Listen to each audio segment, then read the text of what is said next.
और मानवता का जो धर्म है, बुद्ध का जो धर्म है, जब तक मैं जिंदा रहूंगा इस भारत देश में बुद्ध के धर्म के प्रचार में अपना जीवन निशान करूंगा। इसी क्रम में गाजीपुर की बड़ी धर्मशाला की धरती पर हम आए हुए हैं साथियों। साथियों तुम्हारे को बताना चाहते हैं, हम यहाँ समाज से आते हैं, हमारे यहाँ बड़ी जातियां हैं। मैं खाना खाने गया था क्योंकि अपने घर से बहुत कमजोर नहीं है, खाने खाने गया था।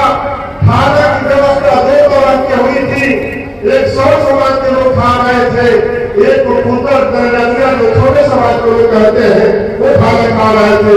क्योंकि हमारे साथ में पढ़ने वाले जो हमारे साथी थे दूसरे लोग उनको बैठा कर खिलाया जा रहा था और वही जाके लोग इधर खा रहे थे, उधर जानने वाले हमको बहुत कम लोग थे। क्योंकि जैसे आपके सामने बैठे हैं, आप तो बैठे हैं, वहां लोग बैठे थे।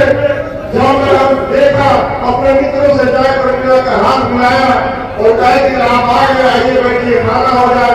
मैं वही बैठ गया खाना खाने के लिए। डॉक्टर उस घर का मालिक आता है और कहता है कि अरे भाई हाजिर जी, आपके लिए इधर व्यवस्था नहीं है, इधर दूसरों की व्यवस्था है, आप इधर कैसे आके बैठ गए? आप चलिए उधर सोफे पर बैठिए, आपके लिए उधर व्यवस्था किया गया है। साथियों कहना चाहते हैं, मैं खाना नहीं खाया उनके वहां, अपने साथियों से मिला गया और मैं उचित समय अवसर को देखता रहा और कहा कि इनके घर आने जाने बड़ी ऐसे विचारधारा के लोग हैं जो मानव वालों को बांटते हैं, मानव वालों में इंसानियत नाम की चीज नहीं है, नफरत फैलाते हैं, ऊंच नीच और छुआछूत के भेद रखते हैं। इनसे मैं संबंध खोल करके एक ऐसा धर्म अपनाऊंगा जिसमें मानवता हो, भाईचारा हो, बंधुत्व हो और सबको एक साथ चलने की बात करता हो। बहुत भाव में अपना लिया साथियों से अपना को रखना वापस ले गया। अब हम कहना चाहते हैं, बहुत भाव में हमारी माताएं बहनें बैठी हुई है, आपके साथ आपका परिवार कभी सुखी रह सकता है जब बाबा साहब भीमराव अम्बेडकर और समाज बुद्ध के विचारों पर चल करके अपने परिवार के, अपने समाज में आप रहेंगी, तभी आप सुरक्षित हो सकती है, आपका सम्मान हो सकता है। साथियों हम तो हम देखना चाहते हैं, हमारे गुरु जी ने मना किया कि आप मत बोलिएगा, निश्चित तौर पर ऐसे जमस में आते हैं तो बोलने की आवश्यकता होती है।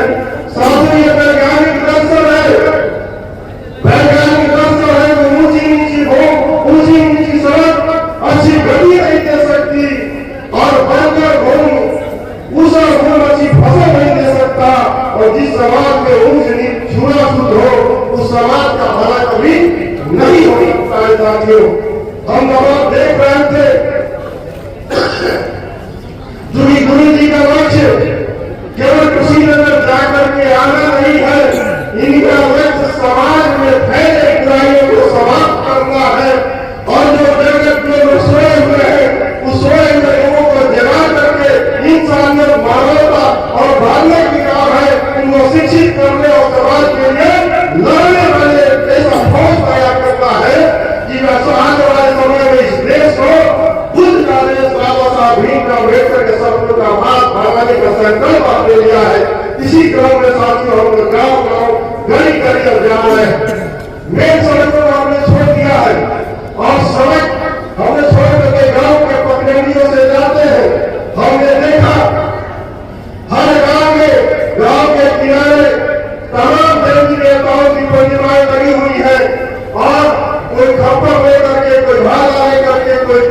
साथियों असल क्या है और नकली क्या है। साथियों जैसे मान लीजिए असल और नकल के लिए कुत्ता बिलाई से भी बढ़कर हम जीवन जी रहे हैं। अभी मान लीजिए कि हम लोग कुत्ते के सामने बनावटी यदि हम लोग खरगोश बनाकर खरगोश के पेट में पेट कर दिया जाए और कहा जाए कि जाओ कुत्ता खरगोश को क्रश करो तो क्रश करेगा? बिल्कुल नहीं करेगा। वो जानता है कि मिट्टी का बना हुआ है। उसी प्रकार से यदि चूहे को यदि बना दिया जाए, मट्टी से मिट्टी के कलर में पेंट कर दिया जाए और बिल्ली को इंडिकेट किया जाए जाओ बिल्ली खरगोश का क्रश करो या चूहे को क्रश करो, तो नहीं करेगी बिल्ली, क्योंकि वो जानती है कि मिट्टी का बना हुआ है, लगाया गया है, तो क्रश कभी नहीं करेगी। ठीक हम मानो असल नकल के पराक्रम में जानवर से भी बदतर है।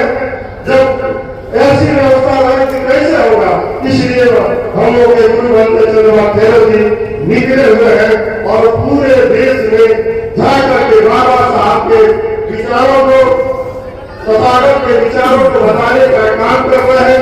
इन्हीं का इसमें कोई बात नहीं है। जिस तरह से बाबा साहब भीमराव अम्बेडकर अपने समाज के लिए कभी रोते थे और कभी रात भर जगते थे। साथियों लोगों ने उनसे पूछा बाबा साहब भीमराव अम्बेडकर से कि आप रात भर जगते हैं, क्या आपको नींद नहीं लगती? बाबा साहब ने कहा था मैं रात भर इसलिए जगता हूँ कि हमारे लोग चैन से आने वाले समय में सो सके, इसलिए मैं रात भर जगता हूँ। ठीक बाबा साहब के बस्ती में चलते हुए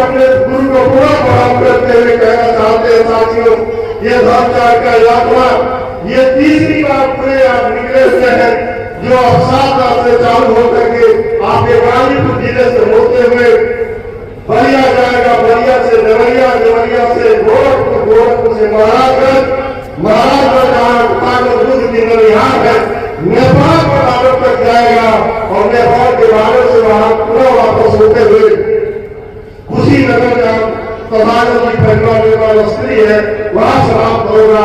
निश्चित तौर पर जब हमारे गुरु हम लोग जैसे लोगों को खोजते हुए और इस यात्रा की यात्रा शुरुआत होनी थी 15 सितंबर में गुरु जी हमको याद है कि आप कुशीनगर गए थे और हमको बुला करके कहे थे कि सुबह जी हमारी यात्रा हो रही है, हम आप चाहते हैं कि आप इसमें सहयोग करें। तो हम तो उसी समय से वादा किए थे कि निश्चित तौर पर जब आपकी चारिका प्रारंभ होगी तो पूरे चारिका में पैदल आपके साथ रहूंगा।